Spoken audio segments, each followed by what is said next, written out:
Assalamualaikum warahmatullahi wabarakatuh. Rahayu Rahayu Sagung Dumadi. Perdebatan Syekh Siti Jenar dalam sidang Dewan Wali sampai jatuhnya hukuman mati, part 3 tamat.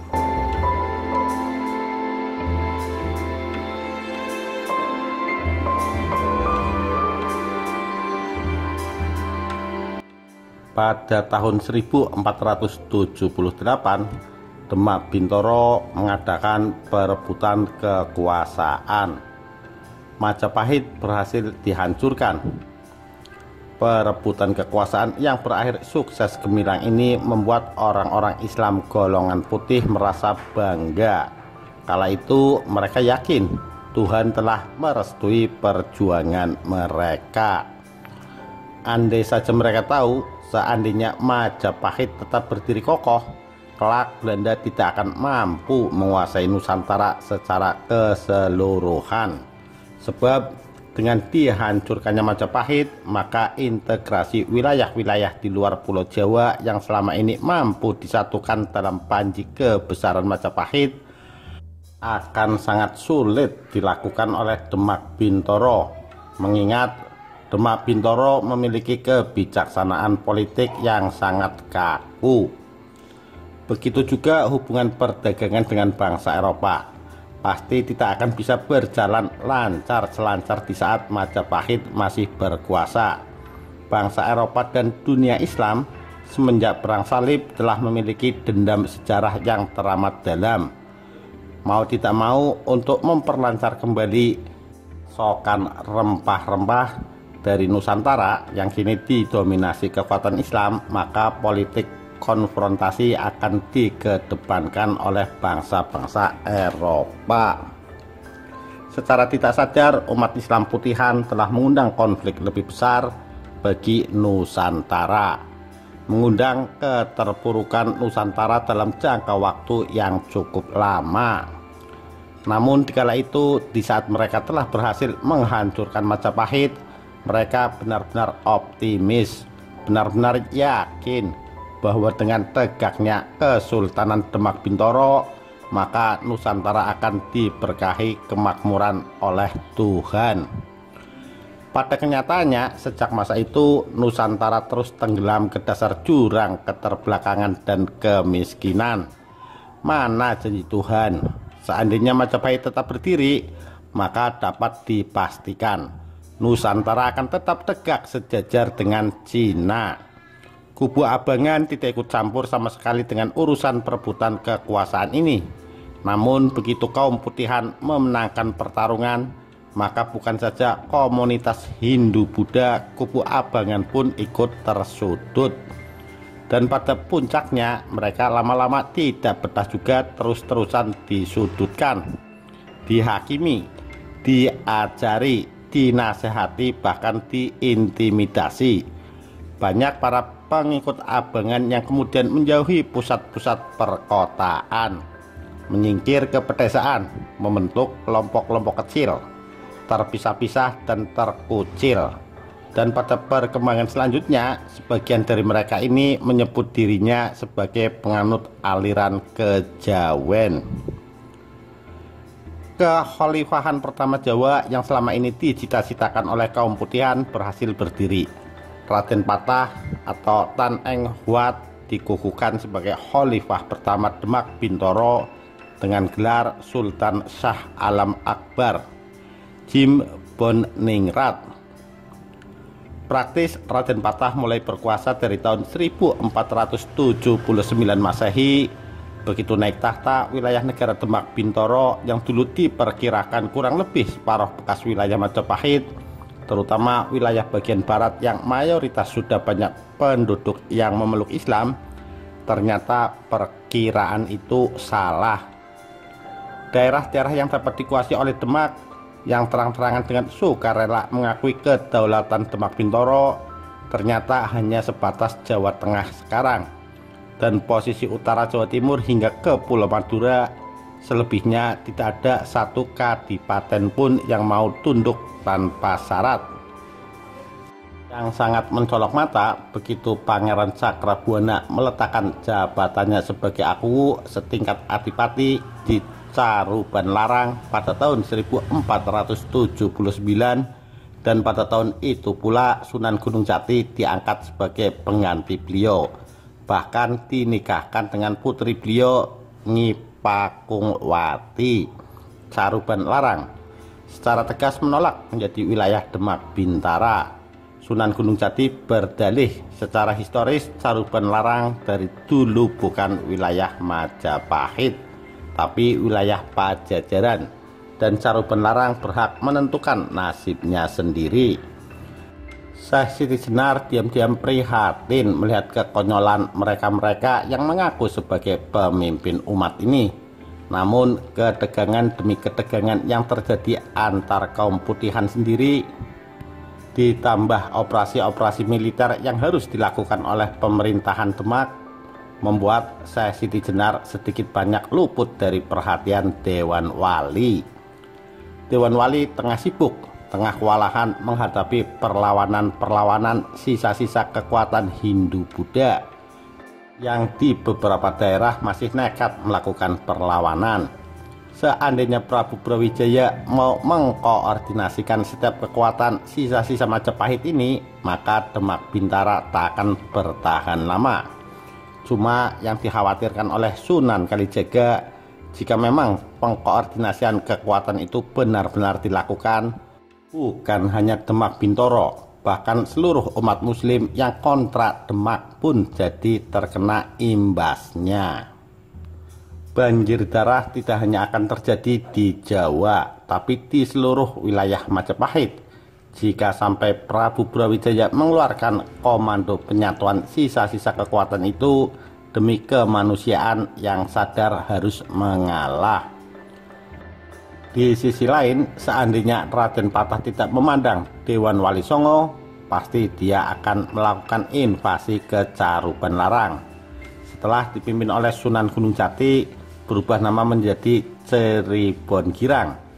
Namun mengingat kedudukan kekhalifahan Islam di Jawa masih sangat lemah dan membutuhkan persatuan, untuk sementara Raden Patah memendam niatnya. Semua dinamika politik ini tak lepas dari pengamatan Sunan Kalijaga dan Syekh Siti Jenar. Pada awal berdirinya Demak, Sunan Kalijaga yang pernah berjanji kepada Prabu Brawijaya untuk ikut terjun ke kancah perpolitikan demi untuk bisa ikut menentukan arah kebijaksanaan Demak Bintoro, pada waktu itu memilih untuk menunggu dan melihat perkembangan dulu. Beliau sekarang lebih terfokus untuk berdakwah keliling dari satu kota ke kota lain, terutama di pedalaman Jawa, demi untuk menghindari sewaktu-waktu Dewan Wali meminta bantuannya untuk menundukkan daerah tertentu dengan meminjam wibawa beliau. Sedangkan Syekh Siti Jenar lebih memfokuskan diri untuk mengajar para santri-santrinya. Terdapat beberapa nama santri beliau yang terkenal, diantaranya Lontang Asmara dan Sunan Panggung. Waktu berjalan cepat. Pemerintahan Demak Bintoro terus disibukkan dengan operasi-operasi militer yang tak kunjung selesai. Praktis kesejahteraan masyarakat menjadi kurang diperhatikan. Rakyat kecil yang dulu merasakan taraf hidup yang mapan pada saat Majapahit berkuasa, kini perlahan-lahan di bawah naungan kekhalifahan yang katanya pasti akan memberikan keberkahan, ternyata malah membawa ke ambang ketidakpastian. Stabilitas kacau balau, roda perekonomian pun terganggu. Banyak investor yang sudah pada hengkang dari Jawa. Jawa setelah Majapahit jatuh bukannya berubah menjadi sorga, namun malah menjadi neraka. Dan konyolnya pada tahun 1487 Masehi, Sunan Giri Kedaton memproklamirkan berdirinya kembali kekhalifahan Giri yang dulu pernah dihancurkan oleh Majapahit. Raden Patah dibuat pusing karenanya. Carut-marut perpolitikan di Jawa membuat Dewan Wali melupakan kasus Syekh Siti Jenar dalam jangka waktu yang lama. Kini ditambahi lagi, Cirebon Girang mulai ikut-ikutan mencoba menggoyang Pajajaran. Tahta Pajajaran telah berganti dari Prabu Siliwangi atau Prabu Niskala Wastu Kencana kepada Prabu Tohan sejak tahun 1475. Sunan Gunung Jati mendapati kakeknya Prabu Siliwangi telah lengser, maka kini dia tak lagi sungkan-sungkan untuk mengadakan penyerangan ke wilayah Pajajaran. Namun Pajajaran sangat kuat dan tertutup, sehingga baik invasi militer maupun taktik infiltrasi seperti yang pernah dilakukan kepada Majapahit tak mampu menembus Pajajaran. Padahal Cirebon Girang dibantu oleh Demak Bintoro dari Kadipaten Banten. Kegagalan taktik infiltrasi sebagian besar dikarenakan di Pajajaran tidak banyak pejabatnya yang memeluk agama Islam seperti halnya Majapahit dulu. Bahkan diam-diam beberapa sisa-sisa laskar Majapahit menyokong Pajajaran.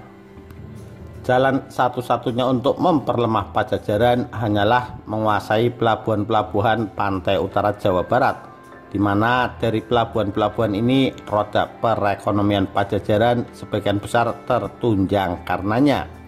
Seluruh pesisir utara Jawa Barat dikuasai dengan paksa oleh Cirebon Girang. Praktis, jika dengan kekuatan militer Cirebon Girang tidak mampu menembus Pajajaran, maka jalan satu-satunya adalah melakukan blokade ekonomi. Melihat perkembangan politik Cirebon Girang sedemikian panas, Syekh Siti Jenar pun punya niat untuk memindahkan pesantrennya ke pedalaman Jawa. Beliau berniat untuk menyingkir ke basis kaum Abangan. Cirebon Girang hendak beliau tinggalkan.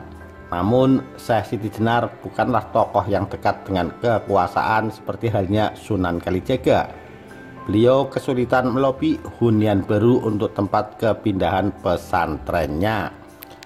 Seandainya beliau tidak memikirkan nasib para pendukungnya, bisa saja beliau meninggalkan Jawa.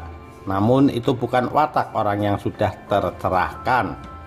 Menginjak awal tahun 1490 Masehi, ketika Pajajaran diperintah oleh Sang Raja Jayadewata, pada tahun 1482 sampai 1521 Masehi, Ki Ageng Kebo Kenanga atau yang terkenal dengan gelar Ki Ageng Pengging, penguasa daerah Pengging sekitar Surakarta, Jawa Tengah sekarang, yang masih berusia 21 tahun, sangat muda, diam-diam menawarkan daerah Pengging sebagai tempat hunian baru kepindahan pesantren beliau. Mendengar hal itu, Sunan Kalijaga yang pernah mendapat amanah agar menjaga terah Pengging dan terah Tarup dari Prabu Brawijaya segera memperingatkan Syekh Siti Jenar agar menolak tawaran tersebut, mengingat penguasa Demak Bintoro masih menganggap terah Pengging adalah bahaya laten bagi Demak Bintoro. Karena memang sesungguhnya tahta Majapahit harus jatuh ke terah Pengging, bukan ke Raden Patah. Jika sampai pemerintah Demak tahu ada hubungan khusus antara Syekh Siti Jenar dengan Pengging, dapat dipastikan Syekh Siti Jenar maupun Ki Ageng Pengging akan dicurigai tengah membangun kembali kekuatan politik Majapahit.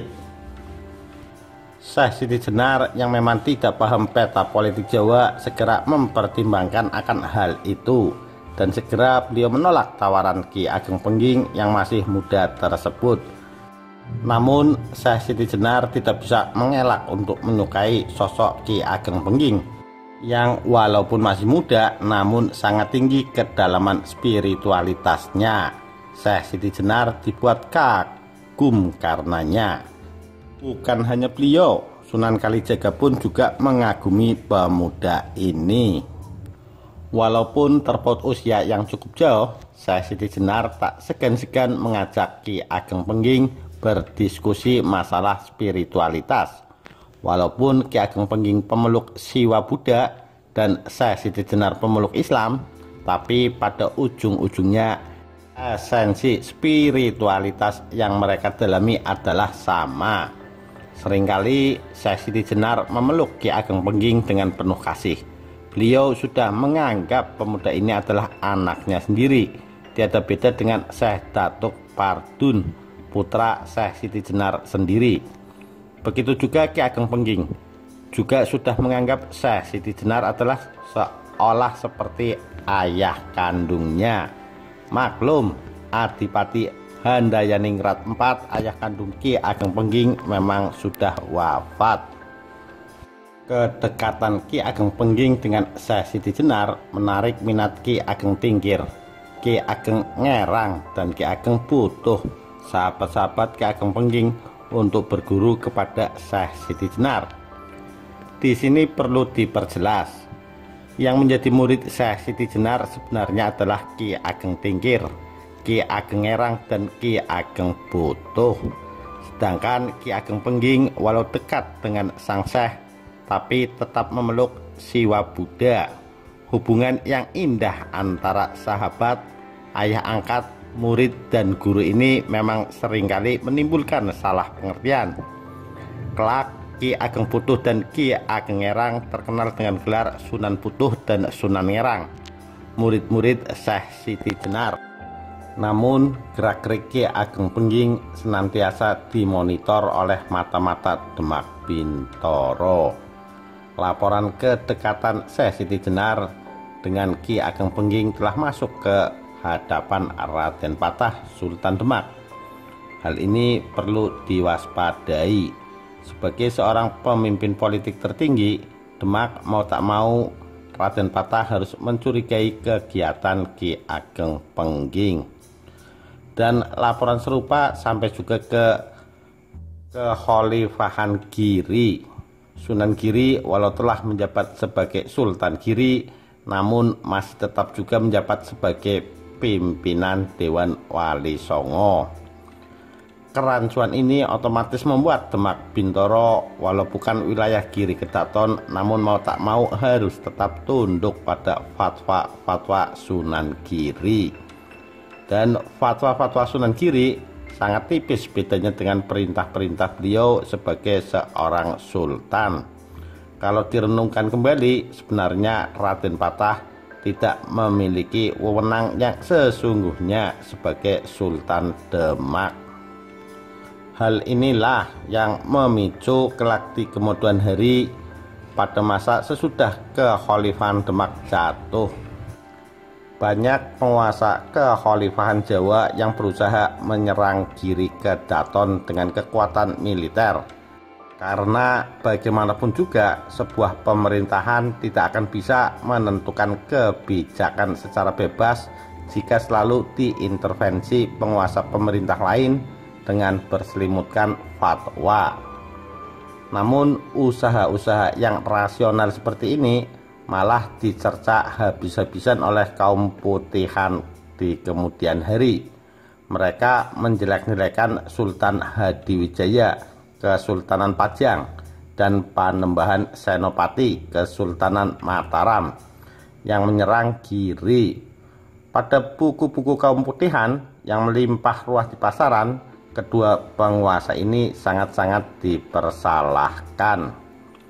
Kelak pada tahun 1679 Masehi, pada saat Sultan Mataram diperintah oleh Sunan Amangkurat II, Giri Kedaton berhasil dihancurkan. Perkembangan hubungan antara Syekh Siti Jenar dengan Ki Ageng Pengging terus diawasi oleh Kesultanan Demak Bintoro dan Kesultanan Cirebon. Menjelang tahun 1497 Masehi, Sunan Giri atas nama pimpinan Dewan Wali Songo memerintahkan Sultan Shah Alam Akbar, yaitu Sultan Demak dan Sultan Cirebon yang tak lain Sunan Gunung Jati, untuk menangkap Syekh Siti Jenar. Pemerintah Demak dan Cirebon merespon perintah Dewan Wali tersebut. Sultan Demak segera memerintahkan Sunan Kudus, Senopati Agung Demak Bintoro, untuk pergi ke Cirebon Girang, membawa pasukan sebanyak 700 orang untuk menangkap Syekh Siti Jenar. Kedatangan pasukan Demak di wilayah Kesultanan Cirebon Girang menggegerkan masyarakat sekitar. Pasukan Cirebon ikut bergabung dalam barisan pasukan Demak Bintoro. Pasukan gabungan ini lantas menuju pesantren Grendasawa, di mana Syekh Lemah Abang atau Syekh Siti Jenar bermukim. Para santri geger melihat kedatangan pasukan gabungan ini. Seluruh santri diultimatum untuk meninggalkan area pondok pesantren. Namun perlawanan terjadi. Perlawanan yang tak seberapa. Namun jatuh juga korban di pihak santri Syekh Siti Jenar. Pondok pesantren Grendasawa dikepung ketat. Setelah pasukan Demak, Bintoro, dan Cirebon berhasil menguasai keadaan, Sunan Kudus Senopati Demak Bintoro segera masuk ke dalam, di mana Syekh Siti Jenar tinggal. Kedua ulama yang berseberangan ini bertemu dalam situasi tegang. Sunan Kudus dengan menunjukkan surat perintah dari Sultan Demak meminta Syekh Siti Jenar bersedia ditangkap. Syekh Siti Jenar dengan tenang menyatakan kesediaannya untuk ditangkap. Pondok pesantren Grendasawa selama beberapa hari dalam situasi mencekam. Syekh Siti Jenar masih ada di dalam sana. Beliau tidak diperkenankan keluar dari kediaman beliau. Status beliau sekarang adalah tahanan negara. Beliau akan diadili di Cirebon dengan tuduhan telah menggalang gerakan makar kepada pemerintahan yang sah dan telah menyebarkan ajaran menyimpang pada umat Islam. Ki Ageng Pengging menyusul kemudian untuk ditangkap. Tempat pengadilan belum ditentukan, menunggu kedatangan para wali dari Jawa Timur dan Jawa Tengah yang tengah dalam perjalanan menuju Cirebon Girang. Beberapa hari kemudian Sunan Kalijaga datang lebih dulu, diiringi dengan beberapa santri beliau. Sunan Kalijaga meminta kepada Sunan Kudus agar memperkenankan dirinya bertemu dengan Syekh Siti Jenar. Sunan Kudus tidak memberikan izin, tapi Sunan Gunung Jati meminta Sunan Kudus agar memberikan kelonggaran bagi Sunan Kalijaga. Akhirnya Sunan Kudus memberikan izin juga. Sunan Kalijaga berhasil menemui Syekh Siti Jenar, sosok yang sudah dianggap sebagai kakak kandungnya sendiri di dalam agung, di mana Syekh Siti Jenar ditahan. Mereka berdua berpelukan erat. Mereka berdua bertemu dalam situasi memilukan. Syekh Siti Jenar tetap terlihat tegar. Bahkan beliau berpesan kepada Sunan Kalijaga agar terus berjuang menegakkan Islam yang toleran, yang penuh kasih, bukan Islam yang kolot, kaku, dan dangkal. Beberapa hari kemudian datanglah rombongan Dewan Wali ke Cirebon. Mereka langsung menuju ke Istana Pakungwati. Istana Kesultanan Cirebon bernama Pakungwati, mengambil nama dari istri Sunan Gunung Jati, Nyai Pakungwati. Di bawah pimpinan Sunan Giri, para wali memutuskan untuk mengadili Syekh Lemah Abang dengan mengambil tempat Masjid Agung Sang Cipta Rasa sebagai tempatnya. Syekh Lemah Abang dengan diiringi Sunan Kalijaga dengan dikawal pasukan Demak dan Cirebon segera menuju Masjid Agung Sang Cipta Rasa. Pengawalan sangat ketat. Seluruh masyarakat Caruban Girang mengawasi dengan hati tercekam. Ada beberapa kejadian yang tak terduga. Beberapa santri Syekh Lemah Abang melakukan perlawanan hendak menerobos blokade militer yang tengah mengawal sang Syekh. Mereka berhasil ditangkap. Syekh Lemah Abang di tengah kerumunan pasukan dan masyarakat yang hendak menyaksikan segera memerintahkan agar seluruh santrinya tenang dan ridho. Seluruh pendukungnya diminta agar berserah diri kepada Zat penguasa alam. Di Masjid Cipta Rasa, Sunan Kudus berperan sebagai seorang jaksa dan hakim dipegang oleh Sunan Giri. Pengadilan berjalan alot dan lamban. Tidak ada yang tahu apa yang terjadi di sana karena pengadilan ini bersifat tertutup. Situasi Masjid Agung Sang Cipta Rasa sangat mencekam. Penjagaan ketat terlihat di sana-sini. pasukan Demak dibantu pasukan Cirebon melakukan penjagaan berlapis-lapis. Tidak ada yang boleh memasuki area masjid, siapapun juga. Hampir seharian penuh tak ada perubahan situasi, tetap mencekam. Dan menjelang malam nampak Syekh Lemah Abang digiring ke halaman masjid Sang Cipta Rasa. Pasukan semakin diperketat. Di halaman masjid Sang Cipta Rasa, Sunan Kudus sendiri yang menjalankan eksekusi hukuman mati. Syekh Lemah Abang dengan senyum di bibirnya, dengan kepasrahan total kepada zat yang meliputi semesta, menyambut detik-detik terakhir hidupnya. Sunan Kudus memenggal kepala Syekh Siti Jenar. Kepala sudah terlepas dari badan, darah menyemburat, dan Syekh Lemah Abang wafat saat itu juga. Namun terjadi keganjilan. Di areal masjid Sang Cipta Rasa, begitu Syekh Lemah Abang terpenggal kepalanya, mendadak sontak tercium aroma wangi semerbak yang aneh.